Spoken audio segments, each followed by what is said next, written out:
Hello, this is Britt Caswell with another example video. In today's video, I'm covering example 5 from section 7-5 in the SavvasRealize Algebra 2 textbook.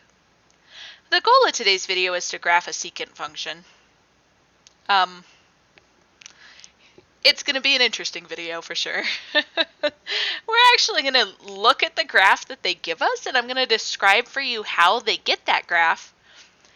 And together, we're actually going to be graphing the cosecant. So we're going to try to generalize the information. So recall that the secant of a graph is equal to the inverse of the cosine. All right? So what they've done here is they've graphed the cosine function, and from that, they're generating the secant function. So we're going to be doing that with the sine and the cosecant. So we'll do that here in just a moment, but just understand where that's coming from. So the first thing is that when we're thinking about the secant, because it's 1 divided by the cosine, wherever the cosine is equal to 0, our secant is undefined. So that's why they're getting asymptotes where you see these intersections happening.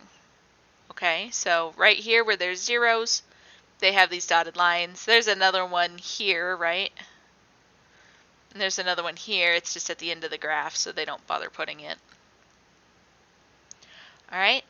So now the next thing to think about is when the cosine is equal to 1. That's also very friendly. Because when the cosine is equal to 1, the secant is equal to 1. So the graph of the secant and the graph of the cosine, they touch at 1. That's where they intersect each other. It'll work the same way with the sine and the cosecant. Thank goodness. So now, when in terms of like where we've sketched things, right? We have our asymptotes, and then we have some points, right? And it's figuring out like which direction the U kind of goes. What I recommend doing for that is finding like pi over 4 for the sine or the cosine, something like that, just to help us to describe it. So I'm going to the unit circle. And on the unit circle, the cosine at pi over 4 is root 2 over 2. Okay? So that means that our secant at pi over 4 is 2 over root 2. And so if I divide that out, like if I use a calculator, the square root of 2 is about 1.4. So 2 divided by 1.4 is about 1.4 itself. So at pi over 4, it should be here at slightly over 1. And so that tells you that this first one is a swoop up. And now you should just know these are alternating swoops. I mean, you could test other anchor points. Like you could test here, which is at negative 3 pi over 4. But if you can remember that they just alternate and face away, you're fine. You're fine with that graph. Okay? So a couple other things that Savvas is giving us here. It gives us the expression for the domain of the secant. So because our secant is separated into chunks around these asymptotes, that's where you have to say that it's all values of x where x is not equal to where those asymptotes are. Okay? And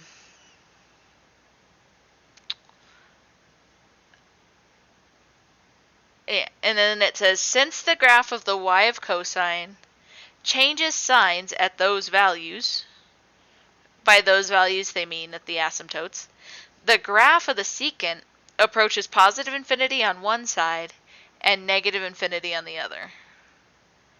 Okay, so what they're saying is that because at this point they're changing signs, on one side of it, it's going to go down to infinity, and on one side it's going to go up to infinity.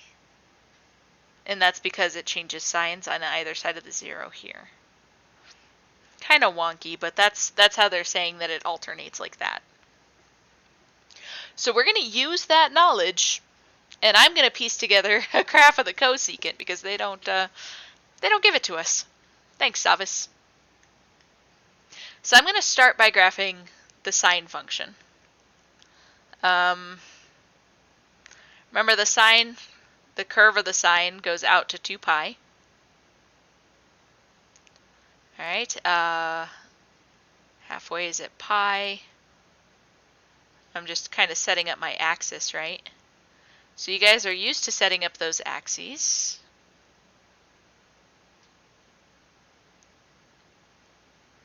Alrighty, so there's our axis. I'm going to put tick marks at 1 and -1. So if I go to draw my parent function for the sine, alright, I know it goes from 0 to 1 to 0 to -1 to 0. And that curve continues this way as well, right? So it goes from 0 to -1 to 0 to 1, to 0. Right? Because the sine makes a smooth wave like that. Okay, so there's my sine. So remember, the cosecant gives us a vertical asymptote everywhere where the sine is 0. And that's because the cosecant is 1 divided by the sine. So everywhere where the sine function is intercepting the x-axis, we're going to go ahead and put a asymptote. Some of them are drawn better than others, aren't they? Need to work on my asymptote game. There we go, that's a little better. Alright, so remember, because of the little swoopy shapes that we get with these functions, you know that you're going to have a swoop in each of these 4 sections, okay? Now remember,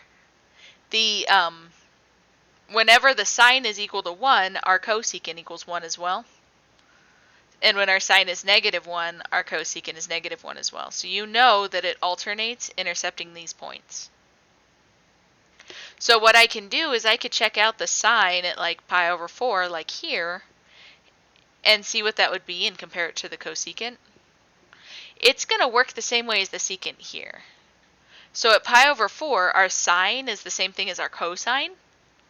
And remember, that was like 1.4-ish. So at pi over 4, we're at 1.4-ish. So this swoop is going to go like this. And then it alternates like this.